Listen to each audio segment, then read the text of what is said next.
another edition of Table Talk. I'm Miles, I'm Austin. and let me list what we have on the menu for you guys today. Today we'll be talking about when to add a new player to your session. We'll also be discussing what works well for us as DMs. And once we get over to Corner Pocket, we'll be talking about my process, Miles, my process for making tabletop RPGs. Yes, you are Miles. It's my pocket, it's my corner. Yeah, you can do whatever you want in your pocket, man. That was our deal. So anyway, the first subject is when to add a new player. And we kind of got talking about this, hence why we talked about it doing it last week. Mm-hmm. Because in my campaign, we're going to add 2 new players, Miles included, and our other friend who wanted to join as well. And it just got me thinking, like, when is the correct time to add someone to your session? So, me personally, I think you should add someone, one, if the DM can handle it. Like, that is the biggest thing. Because too many times DMs try to add all their friends in, and it doesn't work because they're not ready for it. Well, can I just launch right into something here? Yeah. We have a friend who's DMing currently, and the situation as is kind of works in a way that DM is very personal with each person and cares maybe a little too much about each person at the table, and really goes in and focuses on them, and it's detrimental to the table. It in a respect that it feels like the pace of the game is at a snail's crawl because everything has to stop and slow down so that every player can get attention for every little thing. Yeah, and you can't really, this is kind of a side tangent, but you can't really have that with D&D. Like, you gotta be open enough that everyone can do their own thing at the same time, and you don't have to be involved in every single thing. Some of it is just role-playing with each other that you don't really need, doesn't really affect you at all. Right, and so the reason that this doesn't work so well is that when you're sitting, it applies to how there are so many players at the table. That's really what we're getting at here, is because this doesn't work when there's 6 players at the table, but it can work really well when there's like 3. Yeah, and again, it just comes back to the DM. So that is the number 1 thing, and the number 2 thing is make sure that your players are okay with that, because you're telling them a story, and if they don't want someone new, they're just going to kind of react negatively towards them, so you gotta ask them, and maybe have them in for like a guest player or something, and see how they react and how they feel from them. Right, because if you just add a new player to the table, it can be very detrimental to the players at current. They could be maybe like a spotlight hog, attention hog, and ruin it for your core players, and forcing a new player on them when they're having such a good time with their own dynamic can be, again, hurtful and detrimental to the Yeah, because the character dynamic is one of the biggest things that you try to make, you try to form. And if you introduce someone new who's not necessarily going to connect as well, it can really mess it up. Hence why you got to talk to your players. So that's one. So first one again is the DM has to be ready. The second one is the players have to be ready. And third one, I kind of think you need a way for it to apply in the story. Because I like the idea of, we're going into this town and we need someone to help us out. Because me personally, I don't like just PCs kind of just popping out of nowhere. Like, I like them being written in at least a little bit so they can help the party in some way, which kind of helps them like them more because they can do something helpful for the group. As long as it's a minor role. Yes. If it's a major role, then there's an issue because now you're forcing everybody to go along with something they might not want to. Yeah. But if it's a minor role, then that's perfect because it's just like, we're missing this key, and then my character is Bogard the Keymaster. Really? Oh yeah. Okay, Keymaster. What are we gonna do if you didn't appear? And then you're like, you would have maybe rolled or gotten that 20 to find a key. It's like, is there a rogue among you? Like, for sure, but like something to make it simpler. Yeah. In that respect. So again, DM needs to be okay with it. Players have to be okay with it.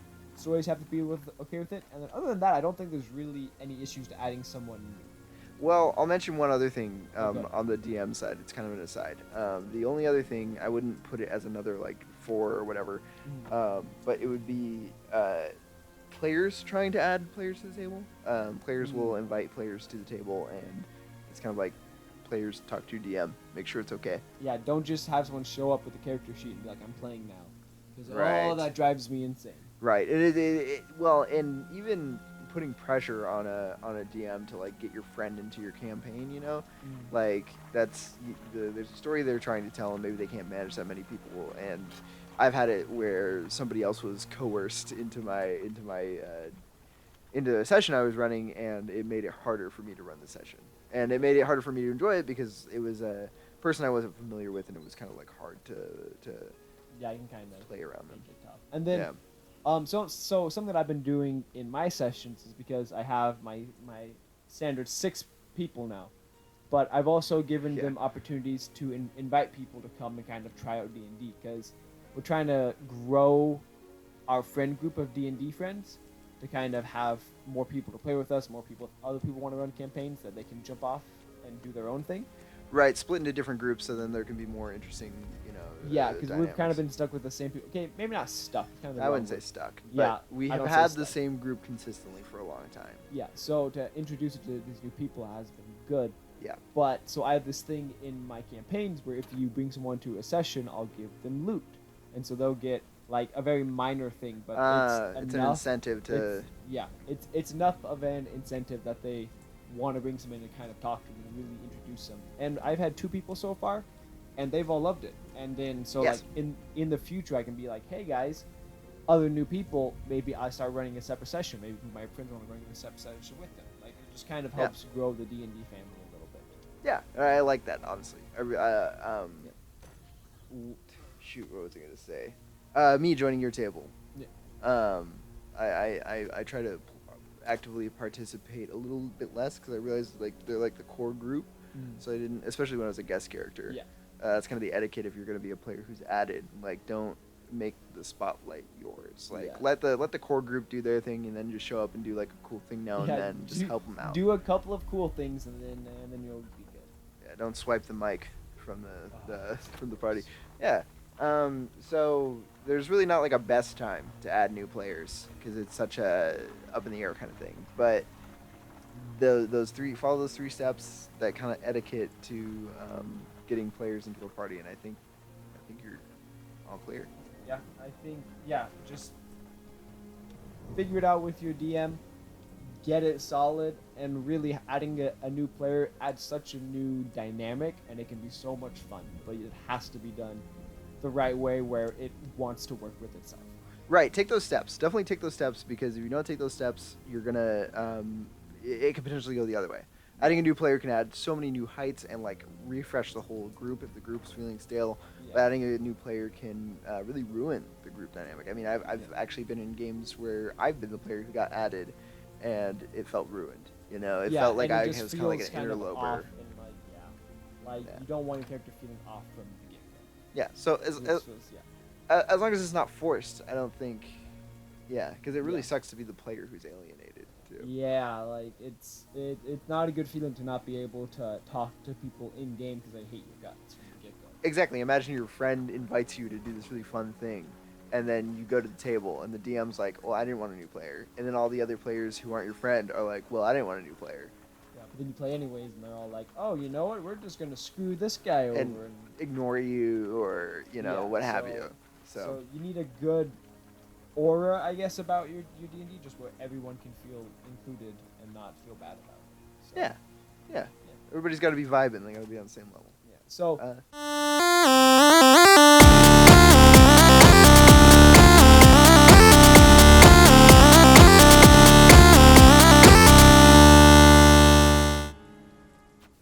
Along with that, we're just going to jump right into the next subject here. Is we're just going to kind of talk about what works well for us as DMs, because a lot of people listening are kind of new to this, and hence why you're listening to Tabletop Podcast. Well, yeah, exactly. Well, we hope you're not super new. Go watch Starter Kit or something on someone who knows a little bit Geek more and Sundry to do. Well, no, that's just for running your first campaign. Those are some good series. Matthew Mercer's DM guides and that. Matthew Colville videos are also good for newer players. For us, it's like you're somebody who's played for a little bit, and you're trying to learn some new stuff. Get some new insights. To get a new perspective on it too. Yes. Yep. So Miles, what works well for you as a DM? What works well for me as a DM? So I did a lot of really experimental stuff early on in my DM career, because I am a baby of Pathfinder, and I am a baby of Roll20, the website. And Yeah. so a lot of my formative games were played Pathfinder systems. So that's D&D 3.5 like modified. It's kind of Yeah. like Super Smash Bros. Melee. They have that mod for it. I forget what Yeah. it's called. The other, it's like M or something. Something like that. I don't know. Anyway, so I was playing these games of Pathfinder on Roll20 with my buddies who were very much abroad, and they kind of just built me the static fighter. Mhm. And so the static fighter has a two-handed greatsword and some decent scale mail, and just kind of rolls around and does a lot of damage. Basically, at least in Pathfinder, the fighters were a lot more angry. Like they're kind of like the equivalent of what I imagine barbarians to be now, which was Mhm. kind of weird moving to 5e and not having that, but Yeah. realizing that barbarians had taken my place. But Barbarian. but that was the way I learned how to play the game. So when we jumped in, my initial method, and this is like a cautionary thing because this didn't really work well for me, but maybe it'll work well for you, or maybe it's something interesting for you to try. Mhm. Is I went and I got I went and put everything in on the computer. So I put everything into Roll20. The tokens are on the board and everything else, and I sat behind a computer the entire time for all of my sessions. I sat behind a computer and had the players look at the screen and kind of ran them through the game, whatever. And it got to a point where I even had a Uh, it got to the point where he could not even talk into the mic because he had a heart attack or something. we forgot to close the door while we're podcasting, and that's going to be a really weird aside for you guys to listen to, but bear with us. And so it got to the point where I was using a tablet and something similar to a Chromecast. Mhm. It was actually like a Windows version of the thing. Back in the day. Yeah, to display a bigger screen so everybody at the thing could see what was happening, and the player who was playing could move their token around on the tablet screen. It was a little clunky and it didn't work super well, and there were some technologically not involved people in the group, and so we stopped doing that. I since have played one at the table with the screen and everything. Mhm. And should I go over why that one worked so well for me? I mean, Yeah. I'm rambling, but No, no, no, no, I no. want to get there. No, no, no. Go ahead and finish. Okay. So why didn't that work though? That didn't work really well because I think the group that I was playing with and the technology is just not quite there. It was too clunky, and I think just having that physical stuff is a lot more intimate. Me sitting behind a computer screen is different than me sitting behind a DM screen, Mm. and I actually like sitting behind the DM screen more than I did doing the computer screen. Mm. I mean, if you have to do a distance thing, Roll20 is an excellent Yeah. tool. But I think for in-house, just to play with a Just game play board sheet and a paper. yeah, I think that's the best thing because the whole thing is it's supposed to be a social thing, and you sitting behind the screen and kind of being off in the distance. Plus, there's a little bit of clunky stuff having to like put in statistics into the computer end Oh yeah. too. I was like having to put in health points and stuff, and I had to keep like tracking where my player's health was at and that kind of thing. And it was like double edged because one part it was like convenient because like I could just hit minus whatever and like plop their health points down, and the computer was keeping a running tab. Mhm. But on the other side, every time they leveled up, I had to like pull each one of them like And do weird where's your health yeah. up, and I had to go into their profile and like figure out a lot of stuff. Like Yeah, just it sounds getting clunky. getting them to have a consistent token was a lot of work on the back end, and it was just slow. Okay. Yeah. So, but your newer one that worked well though. Go ahead and talk about Yeah, that. so the newer one that worked really well, I had a last minute decision. There's a couple of reasons why this worked well for me. I had a last minute decision. I was using a DM board, and I set my table out in my living room, and I have this LED light strip, and it does this little like meteor thing where the light just kind of like slowly wraps around the table. It slowly just kind of it circulates around the table. It's kind of weird. It like pulses, and so I wrapped that all around the underside of the table, and I just went ahead and let it go. And when all the players came into the room, I had a whole like monologue written up for kind of like this villain that was talking, kind of trying to set the scene. He's like narrating some stuff, and I turned the lights off, and the little comet light was going around. So it was kind of like this. I set the scene narratively, like with the spoken word, to try to like get them immersed, and then the having the dark room and then the light floating around and kind of going around under the table kind of set the scene further and really got everybody immersed, I think. Yeah. Um, And I was part of this, mind you. So he set the scene, and all of a sudden we see this light going underneath us, and we really got into it because we could visually see what was going on, and we felt like we were sucked into it. Like it was a really cool feeling. Yeah, so the more stuff that you can afford and manage whatever you have around the house to kind of, I think at least for the beginning, to like suck the players in to get them into the mood for D&D, do a real like shock and awe thing. I think you can do that well. At least in the first session, it might be hard to do like in interim sessions, but just having something um, thematically and theatrically like interesting works really well for me as a DM. One other thing was about that setting was that they were wrapped around a round table, and I made sure to describe that they were like wrapped around an amphitheater kind of thing. And so I think that like also helped, like the more you can make your in-game setting initially feel like what the players are actually at out of game will also help with immersion. The last thing about that session, sorry, I just want to talk about one more No, thing. no, no, no, good. I put the players on a train. Usually, when you start out a campaign, you're in an inn, and it kind of is like, oh, where are we supposed to go? Whatever, you know. Yeah. I put the players on the train, and I let them role play as long as they wanted to. And once there was a lull in the conversation, I had the train stop. It's a great tool to use because the train can go as long as it needs to as the people You are keep talking stopping and and exploring the train. It doesn't need to stop at all. It's like the train was coming into the station, but how far is the train? That doesn't matter. The train can be 40 minutes away, the train can be an hour away, the train can be 20 minutes away. But the important thing is that the train allows them to have that space, and when I want them to enter the combat, I stop the train, they've arrived. Yeah, that is. Okay, so how so it just worked well for you because you were able to let them talk, but let not let them talk too much and not too little, just kind of enough to get them interested and then release It them. was a great like introductory tool anyway. Mm. Like if you have the chance to use trains in your worlds, have your people start on a train because then they can like really get acquainted, and then you kind of have a lot of tools at your disposal for control in like when you want them to pop into the action or when you want them to pop in and explore the city or whatever else. When they're on the train at the first part, they don't have to worry Mm. about anything because they're on the train except for each other. Yeah. And maybe anything you want to like stage inside the train. You know, you can do some like fun cloak and dagger shit on a train. Yeah, and you can like there's a lot you can do there. You can have a mysterious guy appear and leave. You Yep. can have like a woman with her kids, and all of a sudden like one of the kids is gone. Like you can have a lot Yep. of cool stuff happen on a train.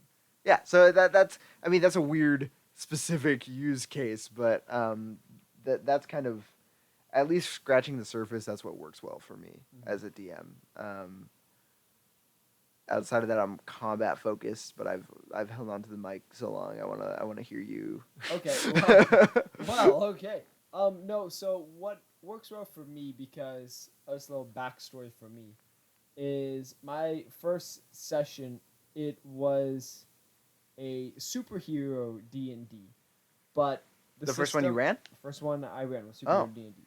shoot, didn't So know that. it was super clunky and super bad, and like I just felt like it didn't work well because what I was providing and what the players wanted was two totally different things. Uh, And because they really wanted to like um, be a hero and do all the heroic stuff, and I was all for like setting them down in the slums and kind of building their way up to being these heroes. And because we were on two different levels, it didn't work out very well. right. Like, And oh god. no, you should continue. Actually, Okay. And then I tried superhero D&D again because they had asked me to do it again, and I was like, right, okay, I'll try it. And again, just what they were trying to do and what I was trying to do just kind of conflicted a little too much. right. So then I went back to traditional D&D, which I had played I, before, but this was my first time. Good. oh, I was a part of the second superhero D&D. The issue for me was that my character wasn't developing at a rate. I was like My Hero Academia scope was my interest. So not having a character that was like developing at a regular rate of like learning their abilities and strengthening their power was like the thing that.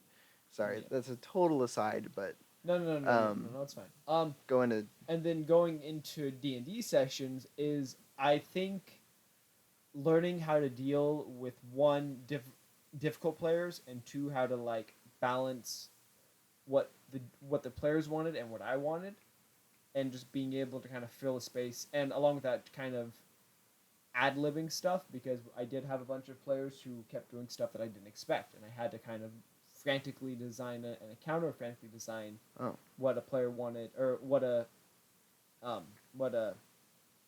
NPC was doing there or something. So I had to really start making stuff up, and it really helped me to kind of explore different areas that I hadn't thought about exploring. Well, especially because the foundation was already set. Since now you were using D&D 5e, you like had this like nice already crafted groundwork that you could refer to Yeah. versus trying to make your own system. Yeah.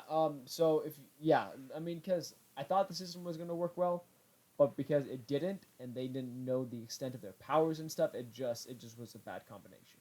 A good system needs a good amount of well, it needs to be very defined. It needs to be defined. Yep. Yeah. And I learned that the hard way. But so back to where it works well. So for me, I got a couple of things. One, ambient music.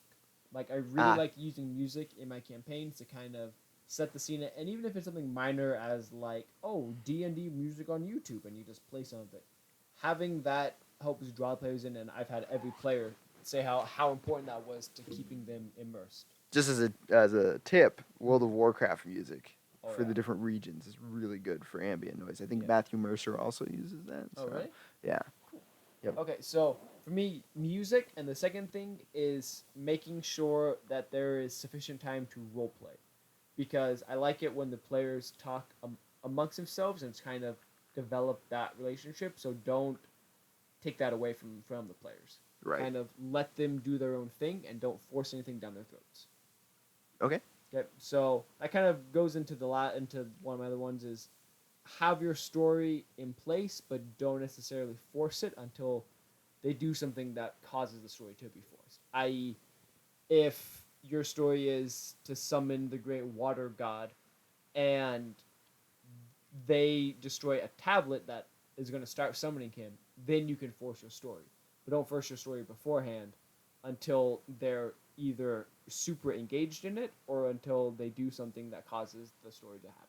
Okay. Yeah. Don't force the story on them. Just like see where the players take it. Try to guide them towards what you want, but like if they go the other way, like have something else prepared. Yeah, just like be ready for them to not do what you want. Right. You should be ready from the first time you introduce them to an NPC. Yeah, because they will, like, I had an NPC who's just a regular old man, and they just killed the dude. And I was like, why the heck are you killing so many? It's like, oh, because he looks suspicious. I was like, guys, Yeah. he was just an old man. It's like, nope, I'm going to stab him. So we had to kind of figure that out. But good times. Yeah. You should have gone first, because yours was more general, and mine was very specific. Yeah, mine was definitely a little bit more general, just to help out those 5 people that are listening. All right. Yeah. Okay, so let's talk to Miles about his process for making tabletops, because you've kind of done this a couple of times. Oh yeah. Let's go ahead and move over to Corner Pocket. Corner Pocket.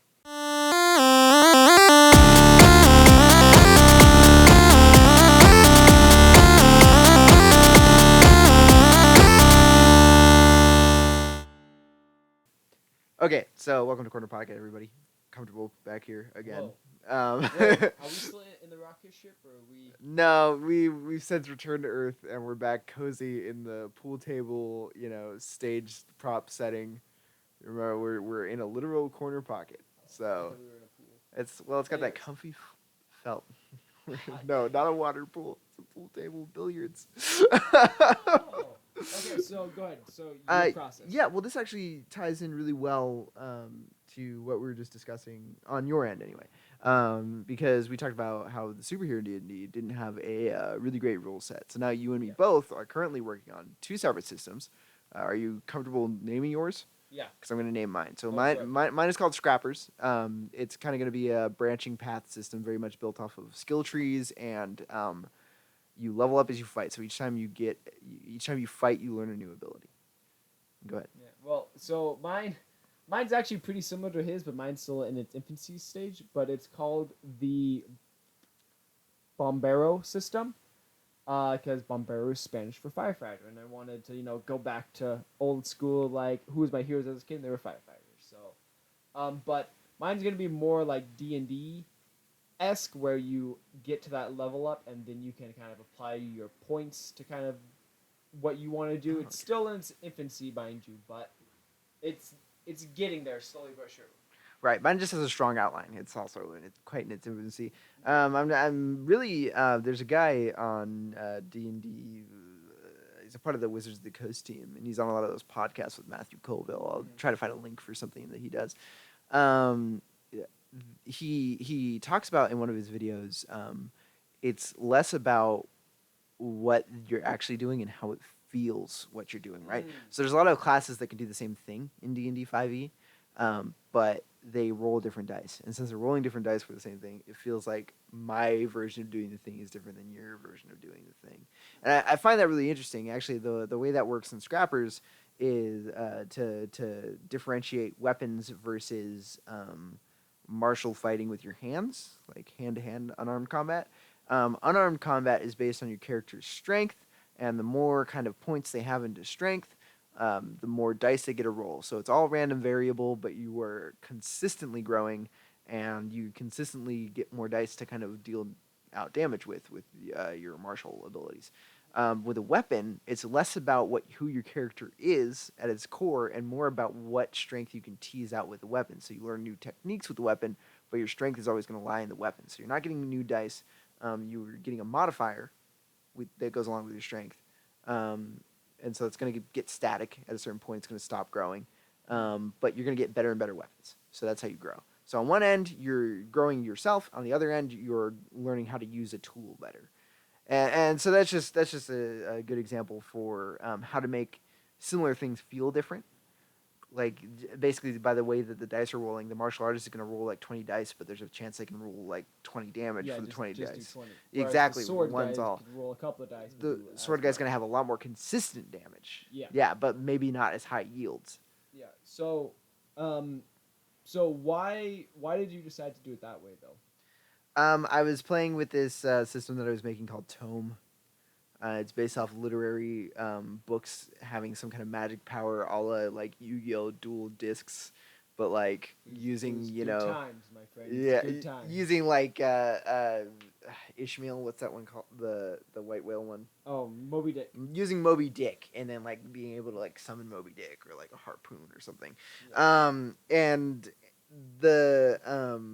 the way that the system was working in this that I was developing was where that unarmed fighting system came from. I wanted to get away from modifiers because modifiers aren't very clear on the character sheet, and I think better character sheet design would alleviate this. But it seems that players spend way too much time getting confused on how things work on their character sheet. So I think there's a lot of design work that could be done to make a character sheet more plain. I've seen some better character sheets from like Fueled by the Apocalypse, where it's very clear, like they're very big sections of the thing. Like, this is your modifier for stuff. Yeah. And so like with the D&D 5e sheet, is everything's so small because they're trying to pack so much in there. You kind of get confused on a couple of points. Yeah.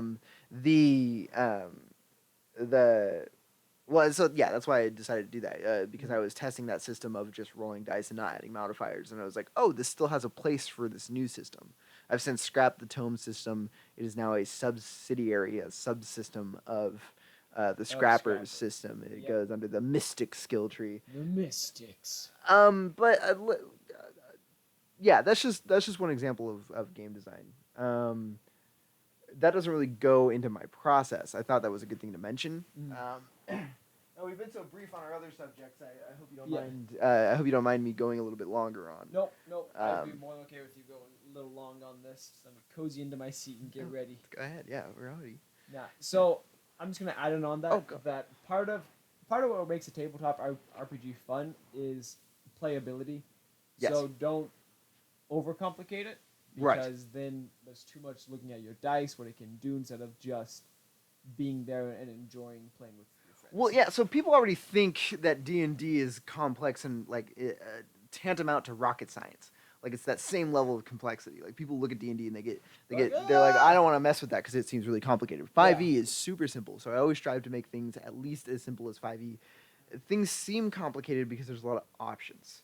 Is really what it boils down to. Yeah. And finding that niche of like simple gameplay with enough like augmentation that makes it interesting is hard to design, and it's a long process. It's not a short process for me to make tabletop Yeah, RPG it systems. does take a long time. Like you've been working on Scrapper for how long now? Well, so if we consider the early versions of Tome to be scrappers, which is basically Basically, yeah. what I do.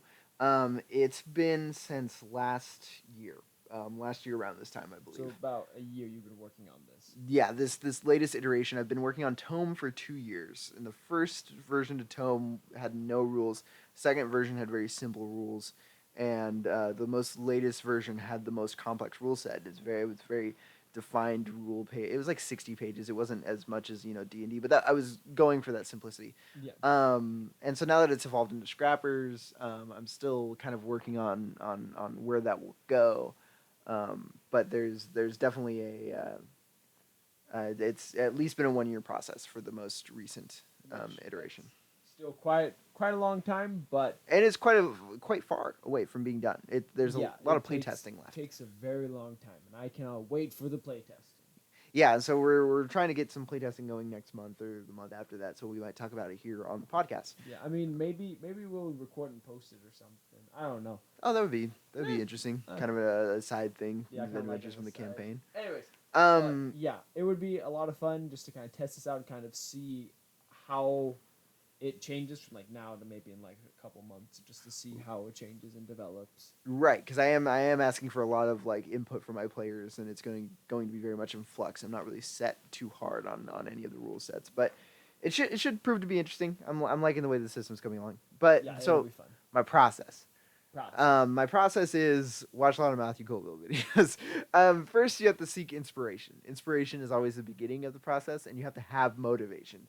So you have to want to do this, and you have to be willing to put in a lot of long nights and stuff. When I was first working on the Tome system, I think I spent like entire weeks just like staying up until 4 a.m. just to like hammer out ideas, and it's kind of a slog. But the inspiration part.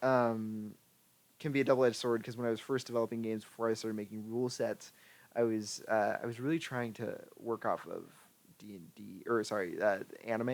I was really designing like a Final Fantasy-esque adventure, which is like too stringent for what D&D is. Yes. And so I developed like all these bosses that you hit on the way, and it was like too much. But so I was inspired by anime, and I'm still inspired by anime in a lot of respects. But more so, I'm inspired by my own ideas now, which kind of sounds super conceited. Yeah. But every game that I'm working on right now, because I'm also working on a board game, is based in something that I had as an idea for a long time that was kind of like I either wanted to make a graphic novel or a book or something else from. So I already have kind of a developed universe. Matthew Colville does the same thing for his books. He uses his D&D stuff because he's already got a developed universe there, and he uses that for doing stuff. And that'll kind of make it really easy for you to develop your style of kind of how you want the game to run.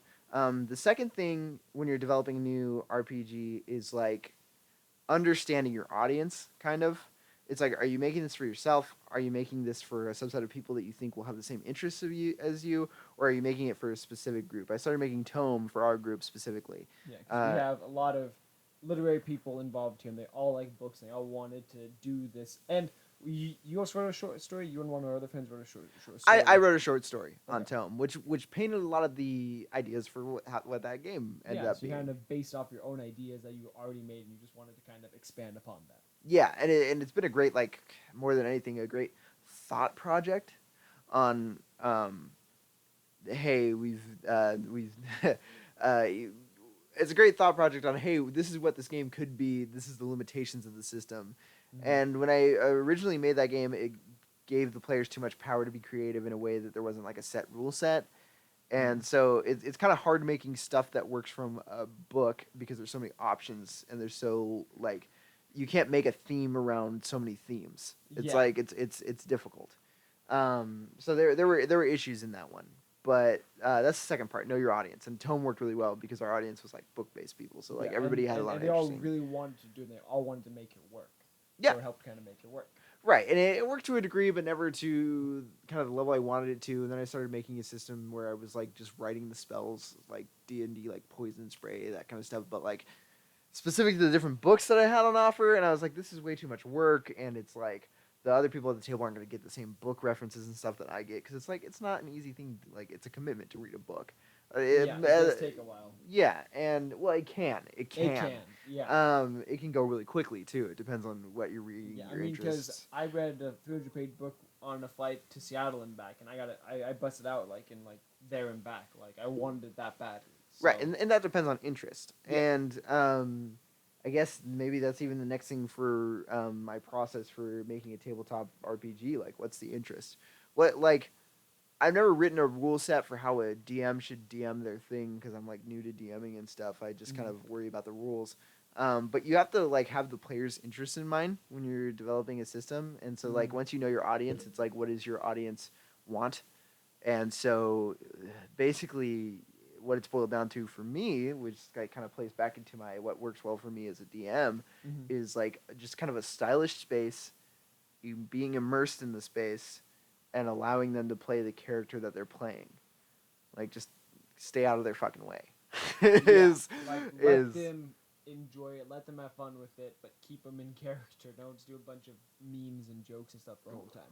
right. And so what people have really liked from the systems that I've developed is the freedom that's allowed there. Because when you play D&D, you're locked into a class, and your class has like a single option each time they hit a certain level. Yeah. And what I've done with my design for my process, I've always made it very dynamic in a way that once you hit one level, you have options. It's like you hit level 3, now you can take one of these 3 options. And I think that's really diversify yeah. your character and kind of leave it open for interpretation and stuff. When I think one of the best reasons, one of the reasons that works so well, like that design works so well, is that, especially for RPGs, is when you're making your character initially, you can have a class, you can have a series of guys who are all the exact same class, and they could all feel like they play completely differently. Yeah, and it goes back to your, how does the character feel? Yeah, Sure. yeah. It's how they feel versus anything else. So I think that's very much a part of my design process is like making sure at the character level there's dynamics, and I haven't even gotten into like how I create monsters and stuff like that. Oh yeah, we could talk to you hours about. Yeah, there's a lot of stuff you can do. Reading monster manuals usually typically gives you a lot of ideas. You might have some cool ideas yourself of making monsters. Make those.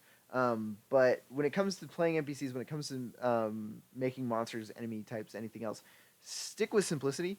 Like make them interesting enough, but the enemy just describe their attack. Don't tell the players what this attack is and what it does. Just kind of like, oh, a lightning bolt comes at you. Oh, this thing shoots a fireball. He's like, oh, and you take 8 points of damage, but don't tell them how many dice you roll. Don't tell them, just be like, roll it and just let them know. That's kind of the glory of the DM screen is they don't get to know. Yeah. Well, and so the thing about the making the monsters, what I mean by simplicity is when you're making a new monster, don't give it too many abilities. And a lot of those DM pages, there's a lot of information to cover on the monsters. Typically, a lot of that's history, but a lot of it is also how the monster works and what abilities and weird stuff like it has. How they're gonna play and why they're playing this way. And there's good stuff to draw from there, I think. Yeah. But I think later on, once you get comfortable DMing to a degree, later on in your sessions and stuff, have some complex monsters. When they're facing a complicated monster, don't have a whole bunch of them on the field, right? Just have because then that's too I don't say that's too much work for you, but it's kind of a lot of work and a lot of keeping track of everybody when it could be simplified. Right, because you already have to keep track of what the players are doing, and then you don't really need to understand what the players are doing, but you have to understand what your monsters are doing. And so when you're tracking the health points of everybody at the same time while doing that, and making sure everybody's where they're supposed to be, you start to forget your own tactics on your end because you're just trying to keep up with what the players are doing. Because there's one of you and there's like however many players, and you have to keep up with them, and they've been waiting, so they're gonna spit their turns out at you really quick. And then you have so many monsters with like weird abilities. If you have like too many options of dynamics on the field for your side, you're gonna forget what your monsters do. I've done it so many times. I've forgotten what my monsters do, and typically like 3 abilities is where I lose it. Like if my monster has 2 abilities, I could field like 6 different monster types on the field if they all just had 2 abilities. But as soon as it gets like 3 abilities, I'm like I can only do 1 or 2 different gets to be types. A little too much, a little too messy. Because it's cool to have a dynamic fight with like cool different monsters on the board. Yeah. But like there's a limit to the human's capacity. Some people co-DM. I've heard of that happening before. Yeah, So well, I mean, we'll have to test it out one of these days and try Yeah. it out because I've never co-DM myself, but I think it'd be something fun to do. yeah. Back to Yeah, you. I also think it would be really fun to co-DM. I've already talked to one of our friends about it, and I think that would be the cool thing to do if you wanted to do something. We could figure something out.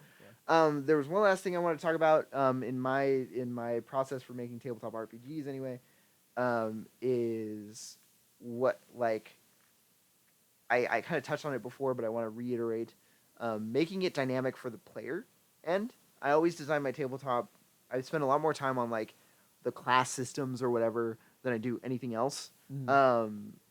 because the thing that's going to allow you to have the most interest that's going to allow you to have the most interesting things happen in in the game overall is when the players get to exert more anything over the game. Like you can have all these interesting different enemy types all you want, but those are static to a degree. But the more things the player has to exert control over the world means there's more different ways things can play out. Does that make any sense? No, yeah. So basically, you're saying that the players need ways to influence the world and don't just have be a couple. Like have them be able to do all this different stuff that keeps them engaged and keeps them interested in the world. Yep, they're going to be more interested in having more things they can do, and they're going to bring those different things to different situations where different monsters are always going to be of that one situation. Yeah, and they're only going to do the same thing, so they're kind of easier to deal with and figure out. Like if I can, a good example, the one example that made me realize this the most was uh, the was Spiral Knights. Is it's an MMO. They added a pet system, but the pet wasn't really a pet. It was a it was a pet. So let's imagine it's like a little pet dragon that hovers over your shoulder, but it had 3 abilities that it could use. Oh. And so the entire game you had gone through only being able to use swords and guns and bombs, and like you kind of ran around and you had a shield mechanic, and then you cut things, you shot things, or you blew them up. Those that was it. That was the whole game. Mhm. And so after you'd played the game for so long and you'd gone through all the floors stopped changing.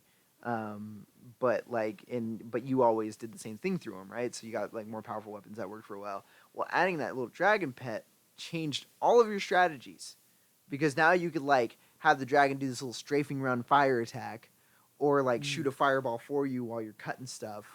So kind of I just forget open what up else the it world had. a little bit Well, in the combat. giving you those 3 abilities made everything more dynamic for you. Hmm. So So having it be more dynamic is definitely a good thing, though. it's always For sure. better from the players level. You're always going to have way more things to do if you let the players exert this stuff rather than changing everything else. Yeah. Yeah. Okay. So Well, that's so it. that's kind of where we're gonna end that. We're gonna probably come back to this and talk about Miles's process. Talk probably more about what works for us as DMs Yeah. as it kind of happens. However, next week, bum bum bum. Oh yes. Sorry, this is my job and I forget it every single week. I even Again. added a note for myself. Again. So next week. Next week. I'm just gonna shout it from over here because I think that'll sound really good in the post. Okay. No, this is bad. This is bad. Okay, so next week what we're going to be talking about is a DM's perspective on when and who should reveal a character's backstory. We're also going to be talking about the best way to act or play as an NPC. Again, this is another DM's perspective. And once we get to the corner pocket, we're going to talk about some more of my process for making tabletop RPGs. There's a lot to that. It might also be some of the design philosophy behind my current board game I'm working on, just as a Yeah. So that one's like again, all this is kind of in a flux, but that's kind of what we're shooting for, and Right. we hope you guys all check in next week then. Yeah. So Thanks for joining us in Table Talk. thanks for joining us on Table Talk. Bye.